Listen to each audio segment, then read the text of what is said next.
Welcome to the Everyday Mom Challenge. All right, Sam's not here. Here alone to talk about Sam's reading.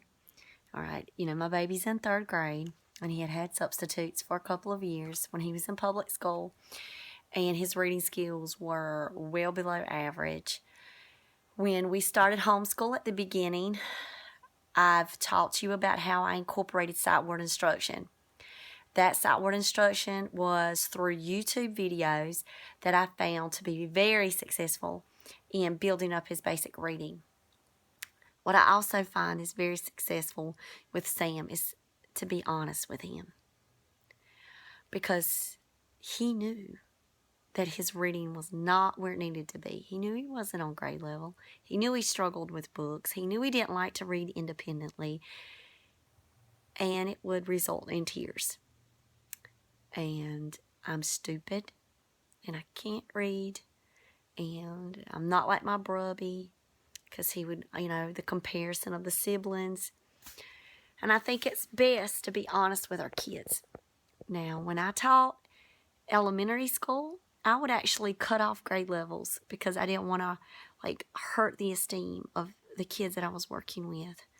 But with Sam, I didn't do that. So I'm going to show you, for example, 2nd grade phonics. He's in 3rd grade. 2nd grade activities. These booklets with the grade levels, those were not cut out. Those were, you need extra practice. You need to go back, and we need to face the facts here, and we need to learn what we've missed. And in order to do that, we've got to start from the bottom and work our way up. When he was on the YouTube channels, when I was picking out assignments and phonics lessons for him, when it said kindergarten review, I said, okay, if that skill was what he needed, if it was 1st grade phonics, the ch sound, guess what? It said 1st grade on there. I told him, all your videos are serving the purpose as review videos. These are to help build you up. Watch them every day, every day. When you watch these phonics videos, when you keep hearing about these patterns, when you keep seeing it, it's all going to come together. Because you do need to figure out if your child is a visual or an auditory or a kinesthetic learner. And Sam is visual. He is a YouTube child. He even makes his own YouTube videos. And I'm sure he loves to watch himself, which I can't stand to look at myself. But I don't watch my videos either, or prep for them, as you can tell. But I will let you know he's a visual learner. And because of that, I have found YouTube to be very successful for the effective use of reading instruction for him. So, honesty, that's where it comes in, because I found this at the store. You can see it was 50 cents. And I felt like every day we needed to sit together and we need to do one of these reading passages. First, I said, I'm going to give them to you on your agenda, and you are going to do it on your own. And I wish that I could show you. Let me see if you can see this. Okay, this is day 1. And here's his writing, which we are going to now be focusing on more. Okay, this is the level of the reading. Okay, you can see it's very basic. I would have him watch a video first that's going to give him the background knowledge, and at least it's going to talk about the people that he was going to be studying. So I found a video bio, the history.com. They have these great short mini bio clips. I actually use them for all of these.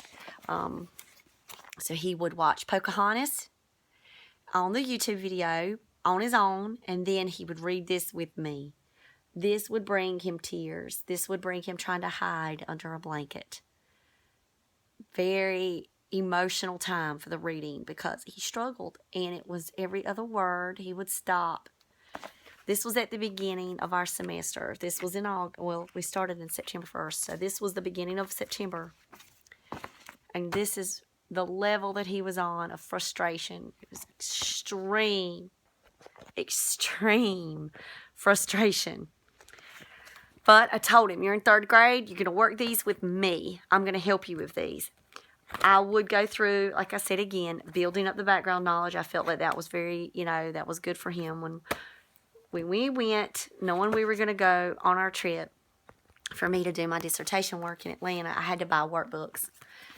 second grade workbooks because I was not going to leave stuff for him for third grade and have him feel like, okay, I can't do this. I'm not even going to attempt to try it. So I went back and forth, kindergarten first, second, kindergarten first, second, doing the third grade with him at night. Now, then we would reinforce it with the sight words. I want to show you now where he is in December. Now, this is an awesome book. Okay, you see this one? This is level G. This is 7th grade. You can get these online for $10. Okay, so here you go. Here is the level of reading that he is at now. Okay, independent. And this is midway through the book, and I base it on interest in what we're studying. So he loves bears. Native American symbol for his birth month is the bear, so that's his totem. So we were doing some Native American work in November. When I found this, I want you to see what I do. I use them very prescriptively because can you see where I'm underlining the words that he's missed? And this is him reading it out loud without any assistance from me. And through this, he did, however, maintain, and result. At the bottom, instead of saying the snow serves as a protection for them, he said of them. And when I did the underline, he went back and did a self-correct. We were looking through this, and when he said fine insulation, I wanted to cry. Literally tears. Like my eyes will well up really fast. I can't help it. It's just part of who I am. When he read true hibernator and put the OR at the end, it's like amazing. And when he finished, I wrote him a letter. And I tricked him. We'd done a lot of work that day, but I'd found the book. I'd found the grizzly bear passage. And I said, darling, I want to play a trick. And it got all his interest up then. And I knew he was tired. And I said, I just want you to read something. Just read it to me. And, I'm going to underline for your words because those are the words that I build for spelling. And I said, that'll give him extra sight word practice too because he does flashcards on Spelling City. So I was like, darling, just read with me. That's all. And he did it because he was, well, what are you going to tell me what the trick is? Or can you let me know? And when we finished, I said, this is a middle school book. And he's like, but my brother's in middle school. And I'm like, yeah, it's a middle school book. And now you know the secret. The secret is if you have the confidence and the motivation to try and to work hard every day, the work ethic, and if you could just get those building blocks that I've been telling you this whole time, how it was going to matter and how it was going to change your reading life. If you just believe it, it happened. And he was so proud of himself. And he'd always say, I'm good at math, but I'm terrible at reading, Mommy. I can't read. Now he goes, I'm good at math. I'm good at reading. Now I've got to work on my writing. Now he knows what it's going to take to get him where he needs in his writing. Now I'm going to tell you guys something. When you are honest with kids, and you don't hold anything back, and you have those true discussions through tears, when you have those real moments with your children, if they're struggling like Sam, and you say, look, baby, this is where you are today, but with hard work, and with prayer, and with practice, we are going to push forward, and we are going to move, and we are going to grow, and it's going to be at your own speed. And you're going to get there when you get there. And there was no pressure for grading. There were no grades attached to anything. There were stickers. We got stickers when we completed activity. When he read, we got stickers. When we read, we made videos. All of this came to light. With each passing day, I would see that burden actually just being removed. And I thought, how much of a weight do we carry as the parent when our child struggles, and we got to figure out a way to help them. We got to figure out a way to teach them what is best, and why isn't this working? And I never gave up. I said, well, okay, this didn't work.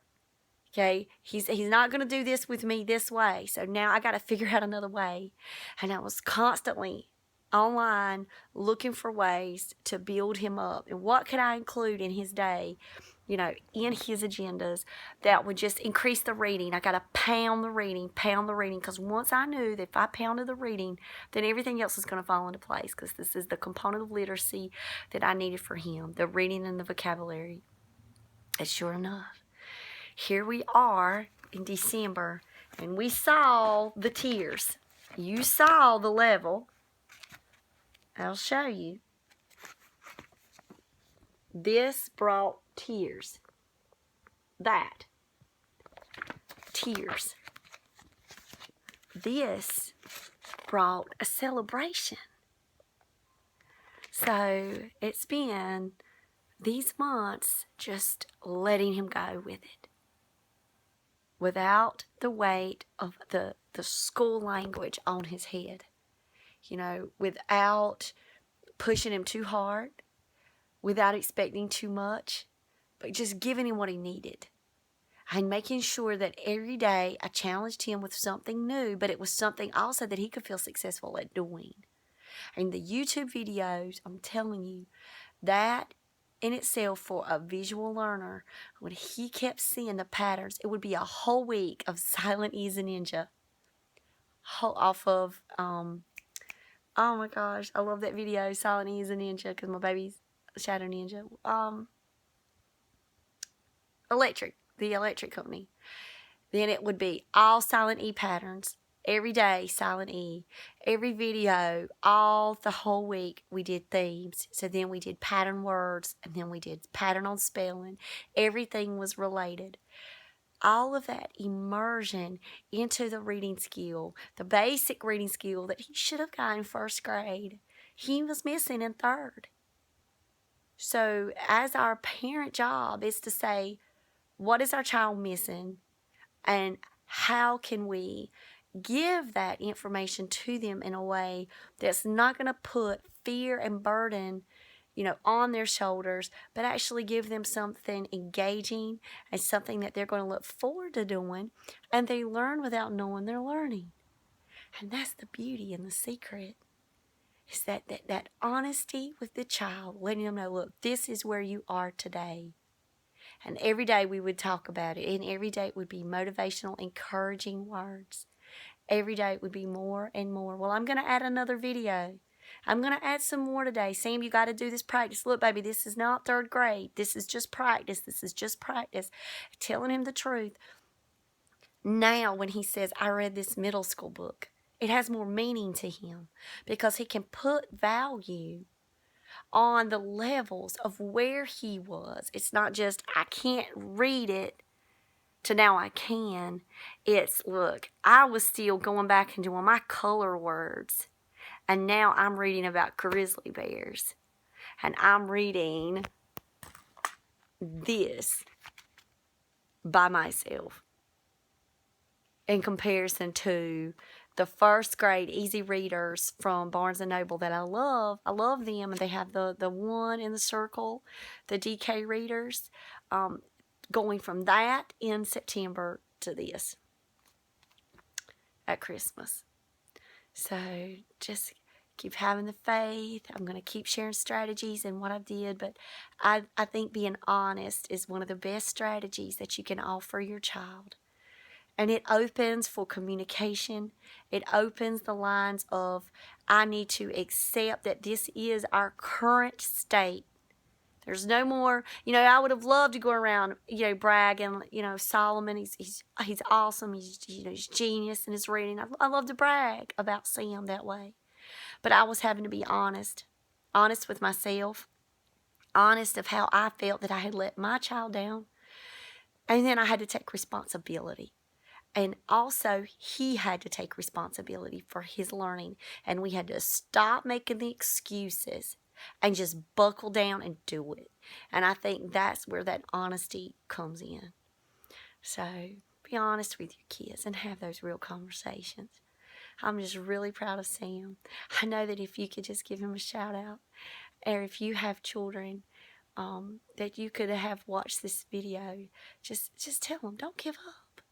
You know, even though Sam's not here to clap beside me, and I'm supposed to be writing a paper right now, but this has just been weighing on my heart so strong.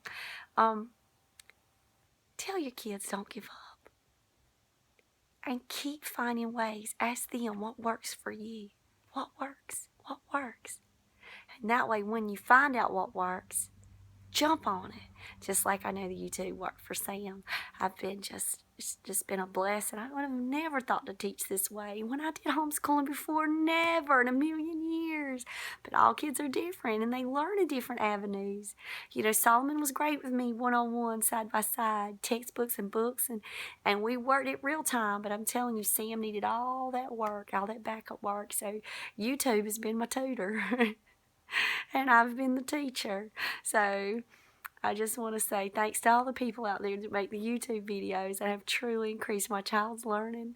I'm going to put some links at the bottom of some YouTube videos, some YouTube sites that I really would pray that you would subscribe to too, because they really help Sam.